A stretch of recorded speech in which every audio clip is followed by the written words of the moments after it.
Good morning साथियों, मैं doctor Zakir Hussain. Online classes के क्रम में आज हम मुगल काल में आने वाले विदेशी यात्रियों और उनके द्वारा जो यात्रा वृत्तांत लिखे गए उनके बारे में चर्चा करेंगे। साथियों, यदि हम मुगल कालीन विदेशी यात्रियों की बात करें तो उनमें जो बहुत बड़ा नाम है, जो पहला नाम हो सकता है, वो है जॉन मिल्डेन हॉल। 1599 से 1614 के मध्य ये भारत में रहते हैं। साथियों, ईस्ट इंडिया कंपनी के प्रतिनिधि के रूप में पैदल मार्ग, स्थल मार्ग द्वारा भारत आने वाले ये पहले ब्रिटिश यात्री थे।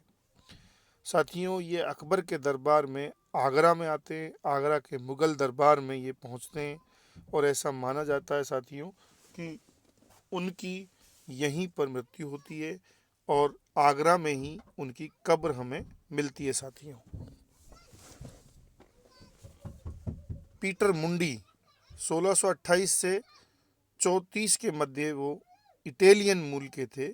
शाहजहां के काल में विशेषतः दक्षिणी भारत में पड़ने वाले अकालों की विस्तृत सूची देने का श्रेय पीटर मुंडी को ही है। पीटर मुंडी के बारे में कई सारे सवाल साथियों पूछे गए हैं। जॉन बैप्टिस्ट टेवर्नियर 1638 से 63 के मध्य मूलतः शाहजहां के काल में फ्रेंच जोहरी थे। साथियों, ये भारत में हीरे की खदानों तथा उससे संबंधित व्यापार और हीरे की कीमतों का बहुत ही सुंदर, बहुत ही साइंटिफिक, बहुत ही आर्थिक मानदंडों से युक्त आकलन देने का श्रेय उनको है। साथियों, वो 6 बार भारत की यात्रा उन्होंने की थी और उनकी बहुत ही प्रसिद्ध एक पुस्तक है ट्रेवल्स इन इंडिया। इनके बाद जो अगले जो विदेशी यात्री थे वो थे फ्रेंकोइस बर्नियर। 1656 से 68 के मध्य उनका समय था। मूल थे फ्रांसीसी। फ्रेंकोइस बर्नियर की बहुत ही प्रसिद्ध पुस्तक साथियों है travels in the Mughal empire. आरंभ में फ्रेंकोइस बर्नियर दारा शिकोह के चिकित्सक थे। बाद में वे औरंगजेब की सेवा में आते हैं साथियों, और ऐसा माना जाता है कि औरंगजेब द्वारा दारा शिकोह को जो अलवर के कांकणवाड़ी दुर्ग में फांसी दी गई थी, उसके प्रत्यक्षदर्शी फ्रेंकोइस बर्नियर थे और उन्होंने उसकी विस्तृत सूचना वृत्तांत हमें दिया है साथियों। मुगल काल में जमींदारों द्वारा किसानों के शोषण और बल्कि जमींदारी व्यवस्था और भांति भांति से जो उनका शोषण हो रहा था, उसका विस्तृत उल्लेख भी फ्रेंकोइस बर्नियर द्वारा दिया है। मुगल कालीन भूमि पर अंतिम रूप से अधिकार बादशाह का होने का उल्लेख भी फ्रेंकोइस बर्नियर की पुस्तक में हमें मिलता है। साथियों, 1600 ईस्वी में भारत की जनसंख्या लगभग 12.5 करोड़ होने का उल्लेख भी फ्रेंकोइस बर्नियर द्वारा दिया गया। इनके बाद में निकोलाई मनुची जो 1653 से 1717 के मध्य भारत में रहते हैं, यह मूलतः इटालियन थे। आरंभ में वह भी दारा शिकोह के तोपची थे, जैसे फ्रेंकोइस बर्नियर उसके चिकित्सक थे। मनुची उनके तोपची थे और बाद में औरंगजेब की सेवा में आते हैं। साथियों, हमने पढ़ा था कि शाहजहां के उत्तराधिकारी पुत्र चूंकि दारा शिकोह थे, इसलिए अधिकांश लोग आरंभ में दारा शिकोह की सेवा में रहते हैं, लेकिन बाद में चूंकि शासक जो बनते हैं शाहजहां के बाद, वो औरंगजेब बने थे, इसलिए वो औरंगजेब की सेवा में स्थानांतरित होते हैं। इनकी बुक यानी पुस्तक बहुत ही फेमस स्टोरियो डी मोगोर 11 जून 1665 में साथियों, जो शिवाजी एवं औरंगजेब के प्रतिनिधि मिर्जा राजा जय सिंह प्रथम कछवाहा के मध्य पुरंदर की संधि जो हुई थी महाराष्ट्र में, मराठा प्रदेश में, उनके प्रत्यक्षदर्शी होने का श्रेय मनुची को था। साथियों, मनुची ने हमें यह भी बताया कि ताजमहल के वास्तविक जो वास्तुकार थे वो जेरोनियो वेरोनियो इटालियन थे। लेकिन बाद में जब अधिकांश विश्लेषण हुआ तो ऐसा माना जाता है कि जो बहुत सारे लोगों से ताजमहल के प्रारूप डिज़ाइन के लिए शाहजहां ने लोगों से बुलाया, अपना प्रारूप देने को कहा, तो काला ताजमहल जो बनाने का डिज़ाइन था वो जेरोनियो वेरोनियो ने दिया था। और मनुची की मृत्यु भी साथियों हिंदुस्तान के दिल्ली शहर में ही हुई थी। फिर अन्य विदेशी यात्री में है रॉल्फ फिंच। 1583 से 91 के मध्य उनका पीरियड है साथियों। अकबर के काल में आगरा व फतेहपुर सीकरी की यात्रा करने वाले प्रथम ब्रिटिश यात्री अगर कोई थे तो वो रॉल्फ फिंच थे। आगरा व फतेहपुर सीकरी की यात्रा करने वाले, अतः आगरा व फतेहपुर सीकरी को लंदन से भी भव्य शहरों की संज्ञा भी उसी ने दिया साथियों। भारत में बाल विवाह का आम प्रचलन था, ये सूचना भी हमें रॉल्फ फिंच देते हैं। कैप्टन हॉकिंस की अगर बात करें अगले यात्री की, तो 1608 से 11 उनका पीरियड था।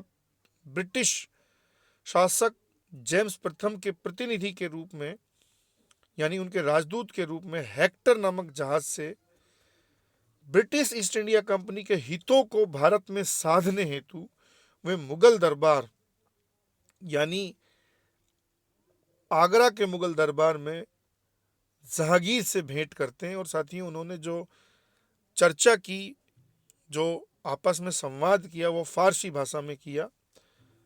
और यद्यपि ऐसा मानते हैं कि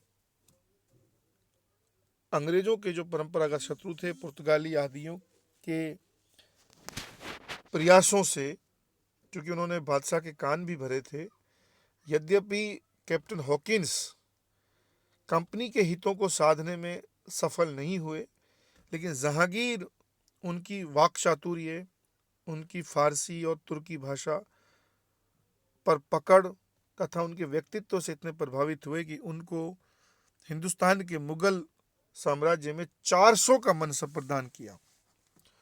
हॉकिंस के सहयोगी के रूप में जो व्यक्ति यात्रा पर आए थे उनमें विलियम फिंच का बहुत बड़ा नाम है। और विलियम फिंच साथियों वो व्यक्ति था जिन्होंने लाहौर को एक तो पूर्वी दुनिया का सबसे भव्य शहर कहा था। दूसरा उनका वृत्तांत सलीम यानी जहांगीर और अनारकली की जो प्रेम कहानी हमें मिलती है, उसके अगर कोई एकमात्र बड़े सूचनादाता थे तो वो विलियम फिंच ही थे। फिर अन्य यात्रियों में साथियों सर टॉमस रो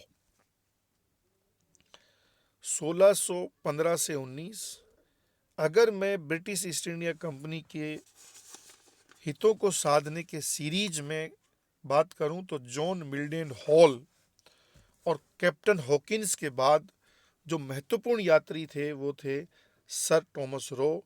वह भी ब्रिटिश शासक जेम्स प्रथम के प्रतिनिधि के रूप में कंपनी के व्यापारिक हितों को साधने तथा उसे वैधानिक मान्यता दिलाने हेतु जहांगीर के अजमेर दरबार में उपस्थित हुए।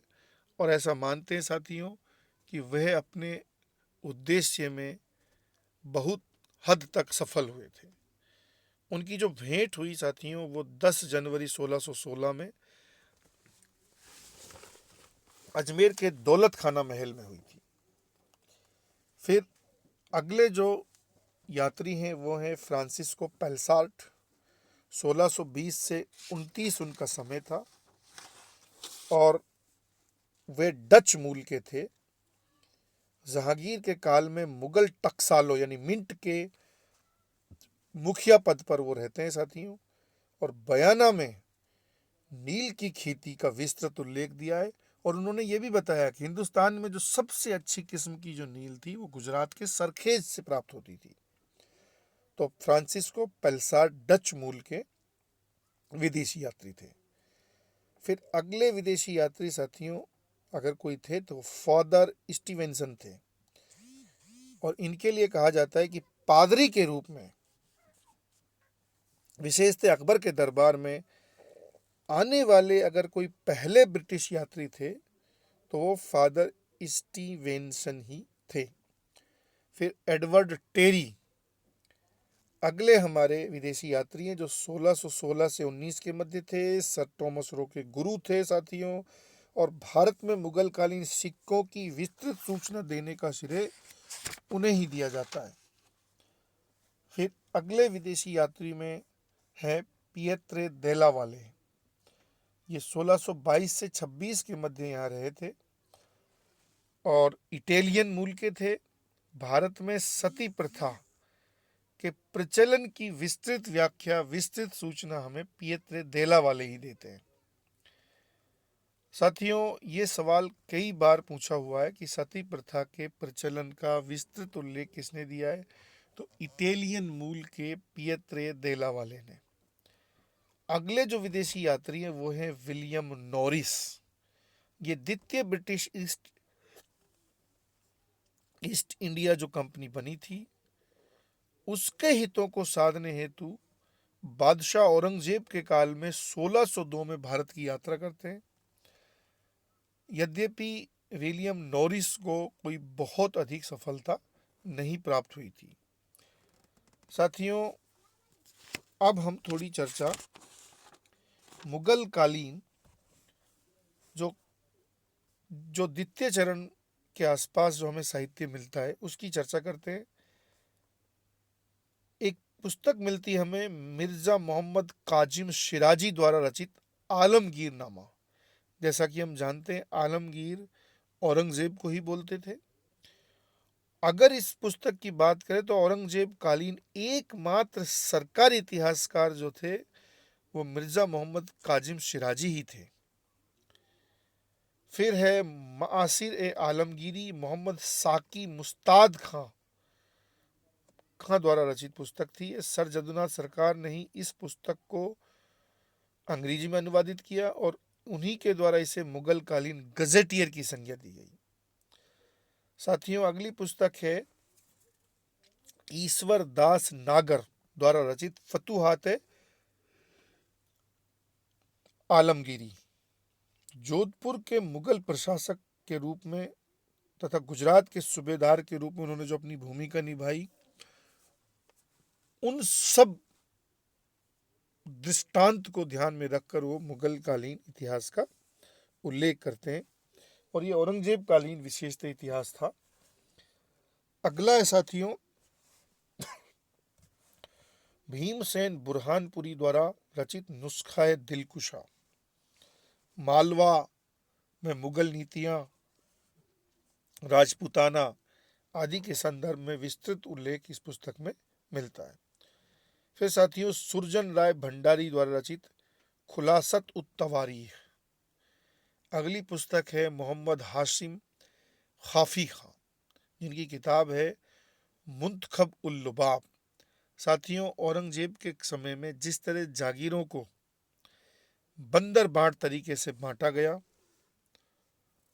उसका विस्तृत उल्लेख आलोचनात्मक दृष्टिकोण से मुंतखब उल लुबाब पुस्तक में मिलता है और ऐसा मानते हैं कि औरंगजेब की जो इतिहास विरोधी नीतियां थी उससे छुपाकर उन्होंने इस पुस्तक को लंबे समय तक तकिए के नीचे रखा था। बाद में उनकी मृत्यु के बाद इनका प्रकाशन हुआ और औरंगजेब की नीतियों और कार्यों का कटु आलोचक माना जाता है हाशिम खाफी खां को। तो बहुत ही क्रिटिकल, बहुत ही आलोचनात्मक दृष्टिकोण से पुस्तक की रचना हुई और साथियों उनकी बंदर बाट जागीरदारी व्यवस्था के लिए उन्होंने कहा था कि जैसे एक अनार 100 बीमार, ये उनके लिए उन्होंने वर्ड भी यूज किया है। साथियों, औरंगजेब के कालीन एक और बहुत महत्वपूर्ण पुस्तक है शेख निजाम के निर्देशन में रचित फतवाए आलमगीरी। अगर इस पुस्तक की हम बात करें तो ये व्यवहारिक अर्थात जवाबित कानूनों की पुस्तक थी। साथियों, औरंगजेब के काल में अगर हम बात करें तो प्रतिबंध के बावजूद संगीत की सर्वाधिक रचनाओं का लेखन औरंगजेब के काल में होता है। यद्यपि संगीत का सर्वाधिक विकास मुगल बादशाह मोहम्मद शाह रंगीला के काल में हुआ और इन्हीं के द्वारा यानी मोहम्मद शाह रंगीला के द्वारा ही फारसी के स्थान पर बाद में उर्दू को राजभाषा बनाने का उल्लेख मिलता है। और कालांतर में 1835 में मैकोले के प्रभाव से सर विलियम बेंटिक द्वारा उर्दू फारसी के स्थान पर अंग्रेजी को राजभाषा बनाने का उल्लेख मिलता है। साथियों, एक चक्र कवि नाम के लेखन द्वारा जानकी परिणय नामक पुस्तक का उल्लेख भी हमें मिलता है। एक कानून हमें मिलता है साथियों मुगल काल में, राजगामिता कानून। यदि किसी व्यक्ति अथवा अधिकारी के निसंतान स्थिति में उनकी मृत्यु हो जाती थी तो उनकी समस्त संपत्ति स्वतः ही सरकार के अधिकार में आ जाना राजगामिता कानून कहलाता था। तो साथियों, आज हम इतना ही रखेंगे। आप इससे संबंधित सामग्री को जहाँ भी आपको मिले उसको इस सामग्री के साथ कॉम्पैक्ट करेंगे और फिर अपने सिलेबस को ध्यान में रखते हुए आप क्वेश्चंस को भी देखेंगे और अपनी प्रैक्टिस भी करेंगे साथियों। तो साथियों, आज इतना ही रखते हैं, अगली क्लास में हम फिर मिलेंगे। जय हिंद।